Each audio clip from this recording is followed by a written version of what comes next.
नमस्कार, मैं हूं आपके साथ निखिल शर्मा। आप देख रहे हैं बीबीएस लाइव इंडिया। आपको एक असली हीरो की बात बताएंगे, असली सोल्जर की। जाबाज, आप भी किसी जाबाज शेर सोल्जर या फिर किसी आर्मी के जवान के फैन हैं तो इस वीडियो को ज़रूर देखें, क्योंकि ये वीडियो एक ऐसे ही सोल्जर की है, एक ऐसे एजेंट की है जो देश के सर्वश्रेष्ठ जासूसों में आते हैं। नाम रविंद्र कौशिक, लेकिन नाम आपसे गुमनाम इसलिए रहा क्योंकि सरकारों ने भी उनके साथ अन्याय किया। सरकार ने भी इतना सम्मान नहीं दिया, ना ही हम जैसे लोगों ने उन्हें इतना सम्मान दिया, ना ही हम लोगों ने बताने की कोशिश की, और ना ही उनकी कहानी गुमनाम सी नाम बन के रह गया। आपको बताएंगे 1952 में एक लड़का जन्मा 11 अप्रैल को राजस्थान के श्रीगंगानगर में। आपको बताएं, उनकी जो प्रतिभा थी वो अभिनय करते थे, थिएटर के एक्टर थे, और वो अपने किरदार को, अपने एक्ट को बखूबी जिया करते थे। मानो जौन सा उन्हें एक्ट दिया है उसमें वो ढल जाते थे। एक दिन नज़र पड़ती है RAW के अफसर की उन पर, और उनसे कहते हैं RAW में काम करोगे। रविंद्र कौशिक की देशभक्ति और निष्ठा परिपक्व थी। देश के लिए जान भी देनी पड़े तो दूंगा सर, ज़रूर। उन्होंने हाँ कर दी, लेकिन सोचा नहीं था कि क्या हो जाएगा। लेकिन देशभक्ति में क्या सोचना, क्योंकि देशभक्ति सर्वोपरि धर्म है। रविंद्र कौशिक को 1975 में एक नाम दिया जाता है, नबी अहमद शाकिर। ये नाम उन्हें पाकिस्तान में भेजने के लिए दिया जाता है। वो अपने आप को इस्लाम को पढ़ते हैं, अपने आप को उस लहजे में ढाल लेते हैं, क्योंकि एक्टर थे ना सर।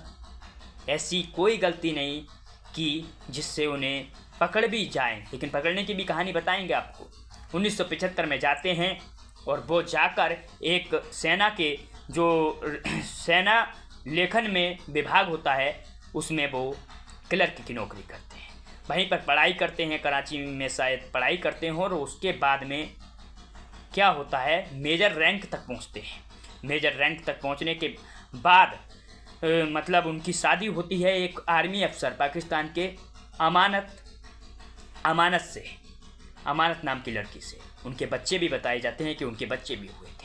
लोग कहते हैं कि उन्होंने इस देश की और खुफिया एजेंसी यानी खुफिया जासूसी निकालने के लिए शादी की थी, लेकिन उनके ख़तों में पता चलता है कि उन्हें अमानत से प्रेम हो गया था। अमानत से वो वाकई प्यार करते थे, लेकिन देश को सबसे ऊपर रखते थे। बताया जाता है कि 20,000 सैनिकों की जान उन्होंने बचाई थी। नाकामयाब बहुत सारे जो मिशन थे पाकिस्तान के, जो भारत पर शायद भारी पड़ सकते थे, उन चीज़ों से उन्होंने जासूसी के द्वारा भारत को पहले ही खबर कर दी, और हमने उन जो भी वो थे उन पर सफलता हासिल कर ली। ऐसे एजेंट साल 1983 शायद 83 में पता चलता है, एक एजेंट दोस्त के ही संचार के माध्यम से उसकी गलती से रविंद्र कौशिक को पकड़ लिया जाता है। गलती उनकी नहीं थी, उनके एक साथी की थी, जिसके संचार में थोड़ा सा बदलाव था। उन्होंने बिल्कुल उस तरीके से ढल गए थे रविंद्र कौशिक, मानो कि पूर्ण रूप से मुसलमान, क्योंकि उन्होंने इतना काम किया। सेना में रहकर भी उस सेना के भरोसेमंद बनकर रहे। मेजर रैंक तक पहुंचने वाले रविंद्र कौशिक को 1985 में मौत की सज़ा सुना दी गई। उसके बाद में उसे आजीवन कारावास कर दिया गया। लेकिन उसके बाद में 2001 में 21 नवंबर को हृदय के रोग के कारण उनका निधन हो जाता है। एक ऐसा सोल्जर जिसने सब कुछ दे दिया, लेकिन हमारी सरकारें उन्हें गुमनाम क्यों रखती हैं? उनके परिवार को आर्थिक मदद, मोहित शर्मा को भी देख लीजिए आप, उनके परिवार के लगाते हैं कि हमें कुछ सहायता नहीं मिलती। रविंद्र कौशिक ने इतना अपना 16 साल तो जेल में काटी सर। ये बहुत बड़ी बात है। इतनी बड़ी सर्विस दी, अपना सब परिवार घर सब छोड़ा और सब कुछ दे दिया, इस भारत के लिए सब कुछ दिया। 20,000 सैनिक आपके बचा दिए सर, लेकिन आपने सम्मान कितना दिया? ऐसे सोल्जरों को हम नहीं याद करेंगे तो कौन करेगा? ऐसे वीर जिन्हें इस तरीके से ढल गए, वहीं पे पड़े, अमानत से शादी की, ऐसे सोल्जरों को हमें भी सम्मान करना चाहिए और प्रचार भी करना चाहिए। ऐसे सोल्जर हमारे देश के लिए और हमारे लिए गर्व और गौरव का विषय बनते हैं, जिन्होंने सबसे पहले अमानत से भी पहले अपने भारत देश को चुना। निष्ठा, परिपक्वता, एक्टिंग उनकी काम आई, क्योंकि वो लेकिन दूसरे साथी के वजह से वो पकड़े गए, लेकिन उनकी कोई गलती नहीं थी। ये और इंटेलिजेंट जो RAW में काम कर चुके हैं वो भी ये बताते हैं कि उनकी कोई गलती नहीं थी। गलती जो थी उनके साथी से हो गई।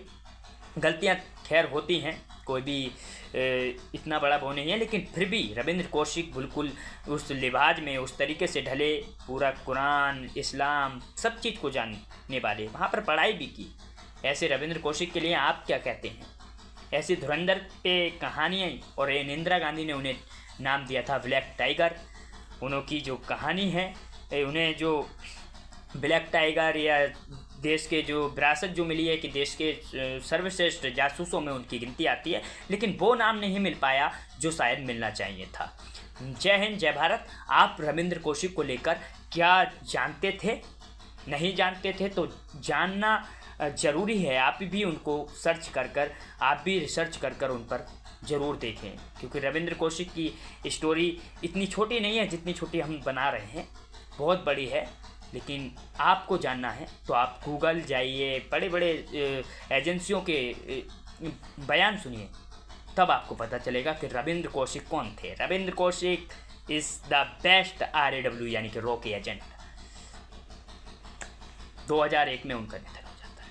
हमारी सरकार उन्हें पलड़ा झाड़ लेती है। ये तो आपको रॉ के एजेंटों की बात अगर पता हो तो सरकारों पहले ही तय कर लेती हैं कि अगर आप पकड़े गए तो हमारा आपसे कोई संबंध नहीं रहेगा। फिर भी इस देश के, इस भारत देश में ये चीज़ है कि जान जाए, लेकिन देश के लिए कुछ भी हो सकता है, कुछ भी देने के लिए तैयार है।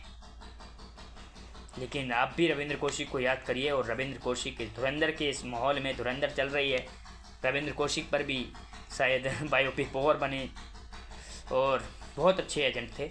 जय हिंद सर, आपको फिर से एक बार कोटि कोटि नमन। आपने इस देश के लिए कितना काम किया, 20,000 हमारे सैनिक बचा दिए, अनेकों जानकारी हमारे लिए दे दी, बहुत कुछ दे दिया। जय हिंद, जय भारत। मैं था निखिल शर्मा, आप देख रहे थे BBS लाइव इंडिया। आप भी ज़रूर बता सकते हैं सर, आप भी ऐसे वीर सपूतों की अगर किसी की कहानी आपके पास है तो आप भी आइए। आप नहीं आइए तो हमें बताइए, हम उन पर काम करेंगे, हम बताने की कोशिश करेंगे रियल हीरो की रियल कहानियाँ। जय हिंद, जय भारत। मैं था निखिल शर्मा, आप देख रहे थे BBS लाइव इंडिया।